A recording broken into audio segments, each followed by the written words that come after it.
اعوذ باللہ من الشیطان الرجیم بسم اللہ الرحمن الرحیم اللہم صلی علی محمد وعلی آل محمد کما صلیت علی ابراہیم وعلی آل ابراہیم انک حمید مجید اللہم بارک علی محمد وعلی آل محمد کما بارکت علی ابراہیم وعلی آل ابراہیم انک حمید مجید۔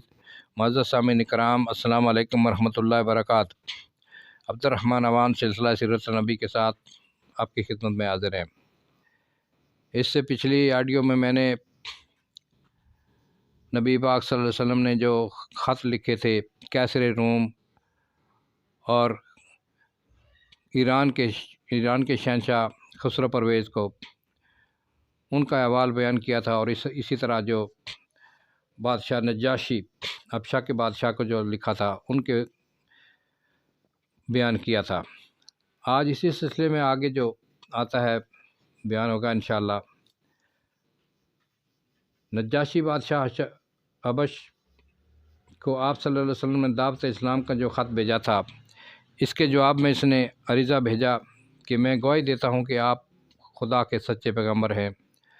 حضرت جعفر طیار جو ہجرت کر کے حبشہ چلے گئے تھے، یہی موجود تھے۔ نجاشی نے ان کے ہاتھ پر بیعت اسلام کی۔ ابن اسحاق نے روایت کی ہے کہ نجاشی نے اپنے بیٹے کو 60 مصاحبوں کے ساتھ بارگاہ رسالت میں عرض نیاز کے لیے بھیجا، لیکن جہاز سمندر میں ڈوب گیا اور یہ سفارت ہلاک ہو گئی۔ ارباب سیر لکھتے ہیں کہ نجاشی نے سن 9 ہجری میں وفات پائی۔ حضرت صلی اللہ علیہ وسلم نے مدینہ میں تشریف رکھتے تھے۔ یہ خبر سن کر آپ نے نجاشی کے غائبانہ نماز جنازہ پڑھائی۔ جو لوگ ہجرت کر کے حبش چلے گئے تھے، ان میں سے حضرت ام حبیبہ حضرت امیر معاویہ کی بہن بھی تھی۔ ان کے شوہر کا انتقال ہو چکا تھا، اس لیے حضرت صلی اللہ علیہ وسلم نے نجاشی کو خط بھیجا کہ ام حبیبہ کو شادی کا پیغام سنا دو اور میرے پاس بھیج دو۔ نجاشی نے خالد بن سعید ابن العاص کو مقرر کیا۔ انہوں نے حضرت صلی اللہ علیہ وسلم کی طرف سے حجاب قبول ادا کیا۔ نجاشی نے حضرت صلی اللہ علیہ وسلم کی طرف سے مہر ادا کیا، جس کی تعداد 400 اشرفیاں تھی۔ نکاح کے بعد حضرت ام حبیبہ جہاز میں بیٹھ کر روانہ ہوئیں اور مدینہ کی بندرگاہ میں اتریں۔ حضرت صلی اللہ علیہ وسلم اس وقت خیبر میں تشریف رکھتے تھے۔ حضرت صلی اللہ علیہ وسلم اکثر نجاشی کے حالات حضرت ام حبیبہ سے پوچھا کرتے تھے۔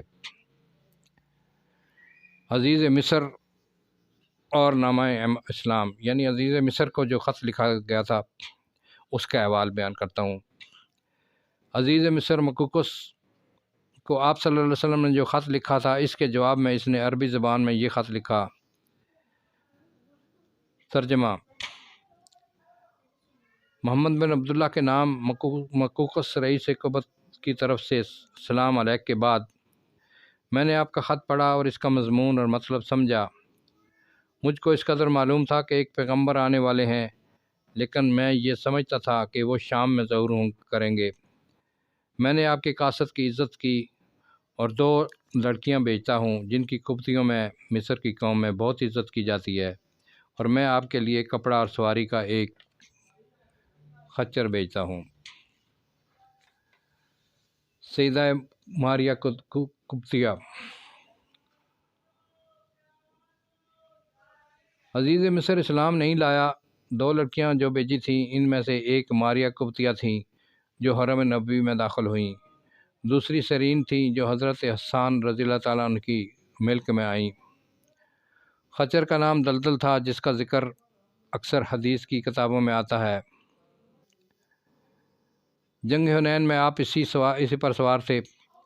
طبری نے لکھا ہے کہ ماریہ اور سیرین حقیقی بہنیں تھیں، اور حضرت حاتب بن بلتح جن کو حضرت صلی اللہ علیہ وسلم نے مکوکس کے پاس خط دے کر بھیجا تھا، ان کی تعلیم سے دونوں خاتون خدمت نبوی میں پہنچنے سے پہلے اسلام قبول کر چکی تھی۔ اس واقعہ کو اس حیثیت سے دیکھنا چاہیے کہ یہ دونوں خاتونیں لونڈیاں نہ تھیں اور اسلام قبول کر چکی تھی، اس لیے حضرت صلی اللہ علیہ وسلم نے ماریہ سے نکاح کیا، نہ کہ لونڈی کی حیثیت سے وہ آپ کی حرم میں آئیں۔ آگے آتا ہے رئیس جمامہ کا جواب۔ روسائے عرب کو جو خط لکھے گئے تھے ان کے بھی جواب مختلف آئے۔ حوضہ ابن علی رئیس جمامہ نے لکھا، تم جو باتیں کہتے ہو وہ نہایت اچھی ہیں، اگر حکومت میں کچھ میرا بھی حصہ ہو تو میں تمہاری اقتداء کے لیے تیار ہوں۔ اسلام حوض ملک کے لیے نہیں آیا تھا۔ آپ صلی اللہ علیہ وسلم نے فرمایا، زمین کا ایک ٹکڑا بھی ہو تو میں نہ دوں گا۔ حارث غسانی جو حدود شام کا رئیس تھا اور رومیوں کے ماتحت اطراف کے عربوں میں حکومت کرتا تھا، خط پڑھ کر برہم ہوا اور فوج کو تیاری کا حکم دیا۔ مسلمان اس جرم کی پاداش میں ہر وقت اس کے حملہ کے منتظر رہتے تھے اور آخر موتا اور تبوک وغیرہ کی لڑائیاں پیش آئیں۔ اور آگے آتے ہیں واقعات متفرقہ سن 6 ہجری۔ حضرت خالد بن ولید اور حضرت عمرو بن العاص کا اسلام لانا۔ حدیبیہ کی صلح کو خدا نے فتح کہا ہے، لیکن اجسام کی نہیں، قلوب کی، دلوں کی فتح۔ اسلام کو اپنی اشاعت کے لیے امن درکار تھا اور وہ اس صلح سے حاصل ہو گیا۔ اس صلح کو خود دشمن فتح سمجھتے تھے۔ قریش اور مسلمانوں میں اب تک جو معرکے ہوئے، فوجی حیثیت سے قریش کی صف میں ہر جگہ خالد بن ولید کا نام ممتاز نظر آتا ہے۔ جاہلیت میں رسالہ کی افسری انہی کے سپرد تھی۔ احد میں قریش کے اکھڑے ہوئے پاؤں انہی کی کوششوں سے سنبھلے تھے۔ حدیبیہ کے موقع پر بھی قریش کا تلابیہ انہی کی زیر افسری نظر آتا تھا، لیکن قریش کا یہ سپہ سالار اعظم بھی آخر اسلام کے حملہ کاری سے نہ بچ سکا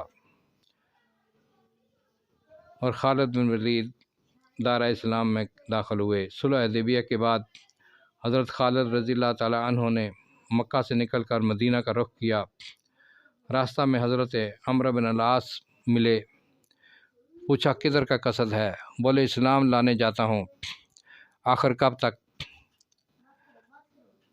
حضرت عمرو بن العاص نے کہا، ہمارا بھی یہی ارادہ ہے۔ دونوں صاحب ایک ساتھ بارگاہ نبوی میں حاضر ہو کر اسلام سے بمشرف ہوئے، اور اب وہ جوہر جو اسلام کی مخالفت میں صرف ہو رہا تھا، اسلام کی محبت میں صرف ہونے لگا۔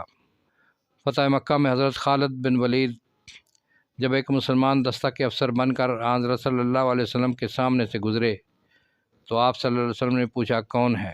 لوگوں نے کہا خالد ہیں۔ آپ نے فرمایا خدا کی تلوار ہے، اور سیف اللہ کا خطاب دیا گیا۔